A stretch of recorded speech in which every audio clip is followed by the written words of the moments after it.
শ্রী শ্রী রামকৃষ্ণ লীলা প্রসঙ্গ প্রথম ভাগ গুরুভাব পূর্বার্ধ।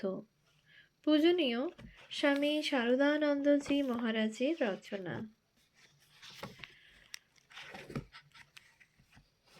পৃষ্ঠা সংখ্যা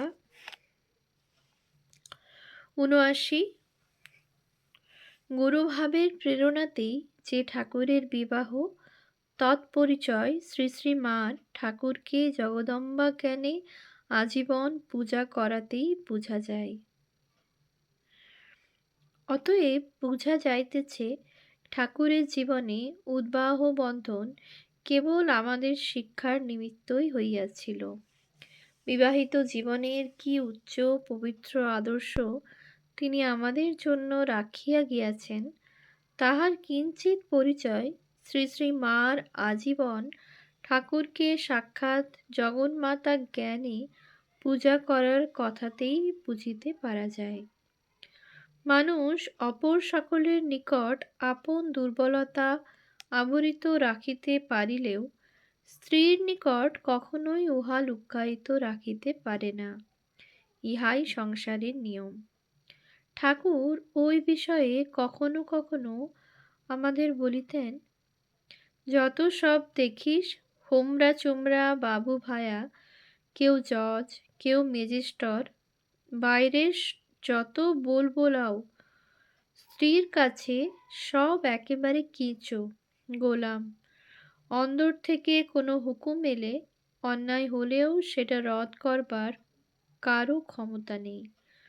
অতএব কাহারও বিবাহিতা পত্নী যদি তাহার পবিত্র উচ্চ জীবন দেখিয়া তাহাকে অকপটে হৃদয়ের ভক্তি দেয় এবং আজীবন ঈশ্বর জ্ঞানে পূজা করে, তাহা হইলে নিশ্চয়ই বোঝা যায় সে লোকটা বাহিরে যে আদর্শ দেখায় তাহাতে কিছু মাত্র ভেল নাই। ঠাকুরের সম্বন্ধে সেজন্য ওই কথা যত নিশ্চয় করিয়া আমরা বলিতে পারি, এমন আর কাহারও সম্বন্ধে নহে।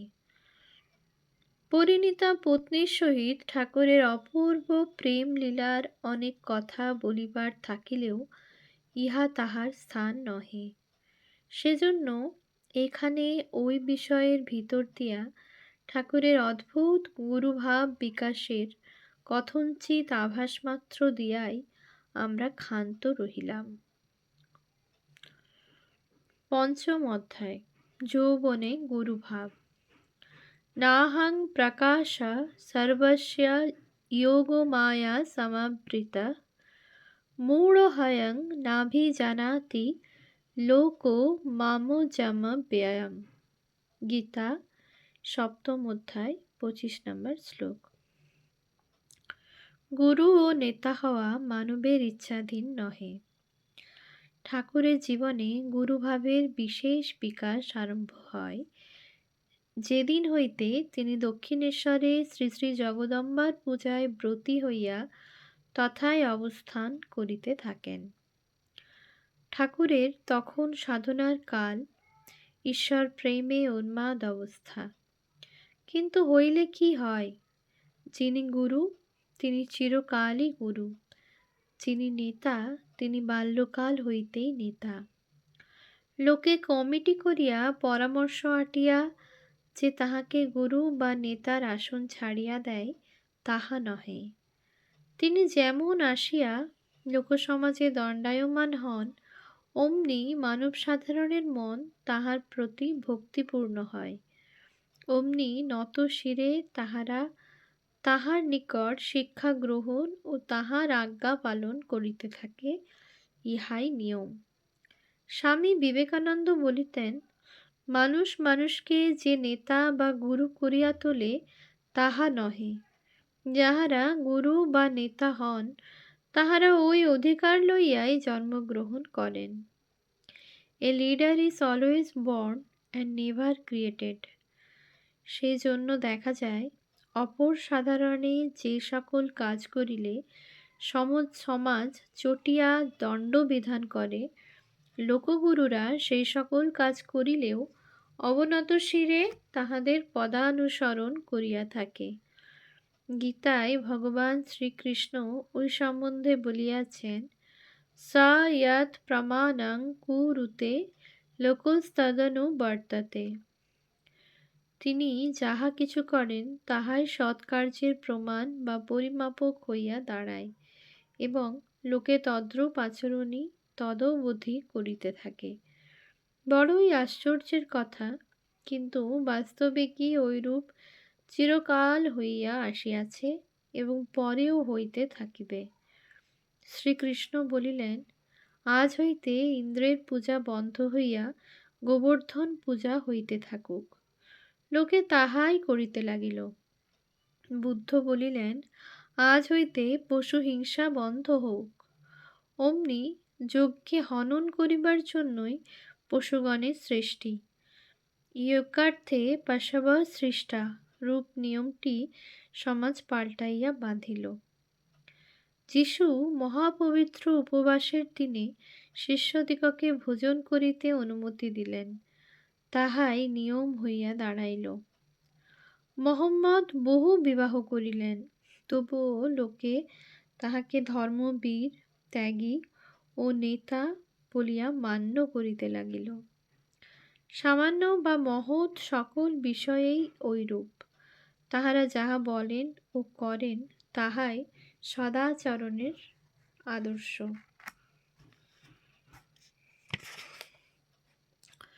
লোকগুরুদিগের ভিতরে বিরাট ভাবমুখী আমিত্বের বিকাশ সহজেই আসিয়া উপস্থিত হয়, সাধারণের ঐরূপ হয় না। কেন যে ঐরূপ হয় তাহাও ইতঃপূর্বে আমরা বলিয়াছি। লোকগুরুদিগের ক্ষুদ্র স্বার্থপর আমিটা চিরকালের মতো একেবারে বিনষ্ট হইয়া তাহার স্থলে বিরাট ভাবমুখী আমিত্বটার বিকাশ আসিয়া উপস্থিত হয়। সেই আমিটার দশের কল্যাণ খোঁজাই স্বভাব। আর ফুল ফুটিলে ভ্রমর যেমন আপনি জানিতে পারিয়া মধুলোভে তথায় আসিয়া উপস্থিত হয়, ফুলকে আর ভ্রমরের নিকট সাদর নিমন্ত্রণ পাঠাইতে হয় না, সেইরূপ যেমনি কাহারও ভিতর ওই বিরাট আমিটার বিকাশ হয়, অমনি সংসারে তাপিত লোকসকল আপনি তাহা কেমন করিয়া জানিতে পারিয়া শান্তিলাভের নিমিত্ত ছুটিয়া আসে।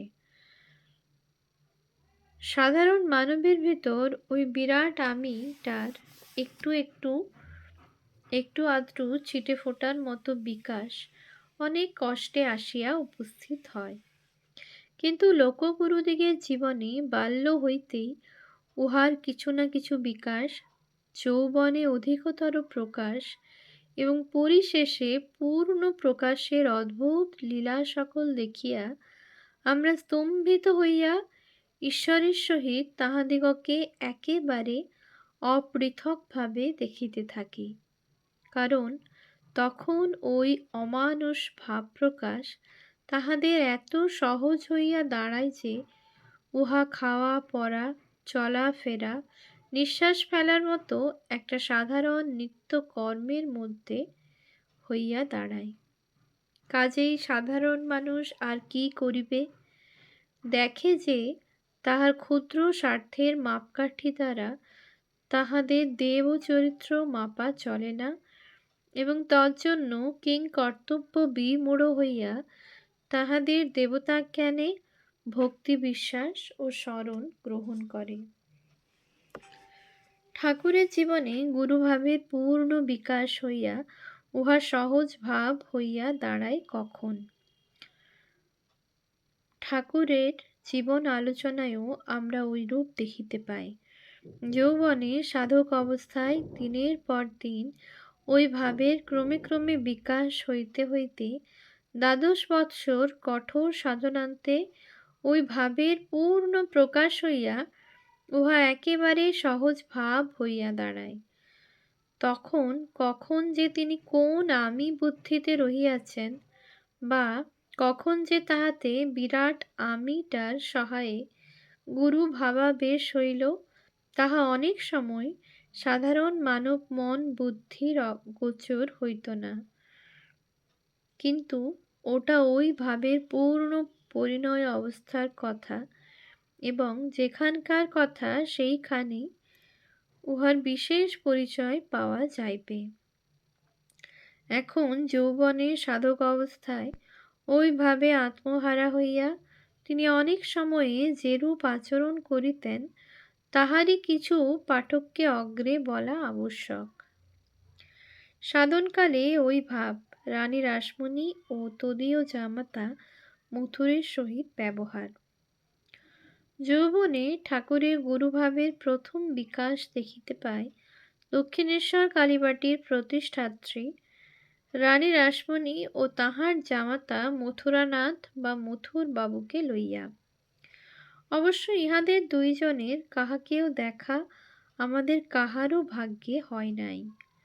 তবে ঠাকুরের নিজ মুখ হইতে যাহা শুনিয়াছি, তাহাতে বেশ বুঝা যায় যে প্রথম দর্শনেই ইহাদের মনে ঠাকুরের প্রতি একটা ভালোবাসার উদয় হইয়া ক্রমে ক্রমে উহা এতই গভীর ভাব ধারণ করে যে এরূপ আর কুত্রাপি দেখা যায় না।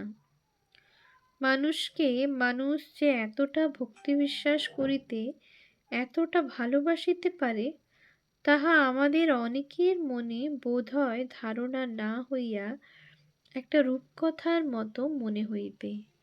অথচ উপর উপর দেখিলে ঠাকুর তখন একজন সামান্য নগণ্য পূজক ব্রাহ্মণ মাত্র, এবং তাহারা সমাজে জাত্যাংশে বড় না হইলেও ধনে মানে বিদ্যায় ও বুদ্ধিতে সমাজের অগ্রণী বলিলে চলে।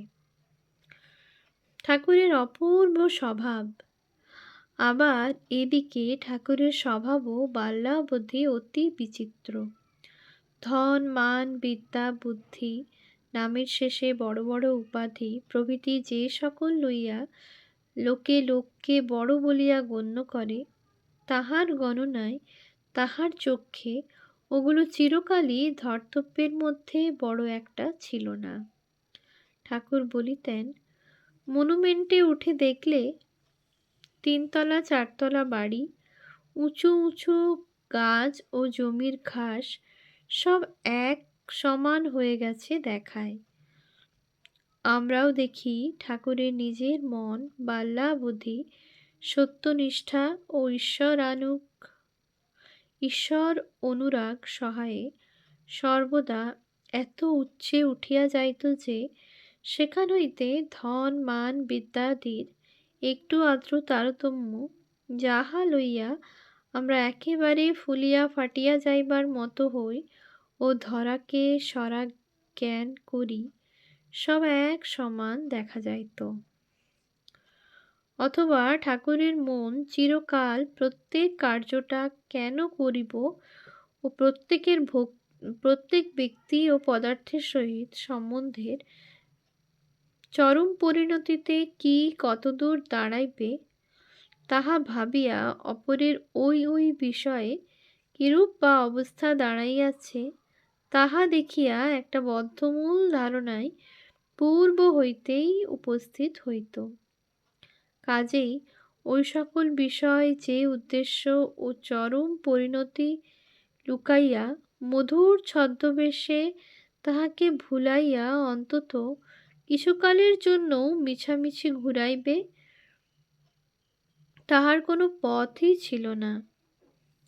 পাঠক বলিবে, কিন্তু ওরূপ বুদ্ধিতে সকল বিষয়ের দোষগুলিই তো আগে চক্ষে পড়িয়া মানুষকে জড়ভাবাপন্ন করিয়া তুলিবে, জগতের কোনো কার্য করিতেই আর অগ্রসর হইতে দিবে না। বাস্তবিকই তাহা। মন যদি পূর্ব হইতে বাসনাশূন্য বা পবিত্র না হইয়া থাকে, এবং ঈশ্বর লাভরূপ মহৎ উদ্দেশ্য যদি উহার গোড়া বাঁধা না থাকে, তাহা হইলে ঐরূপ বুদ্ধি বাস্তবিকই মানবকে কিংকর্তব্য বিমূঢ় করিয়া উদ্যম রহিত এবং কখনো কখনো উচ্ছৃঙ্খল ও যথেচ্ছাচারী করিয়া তোলে।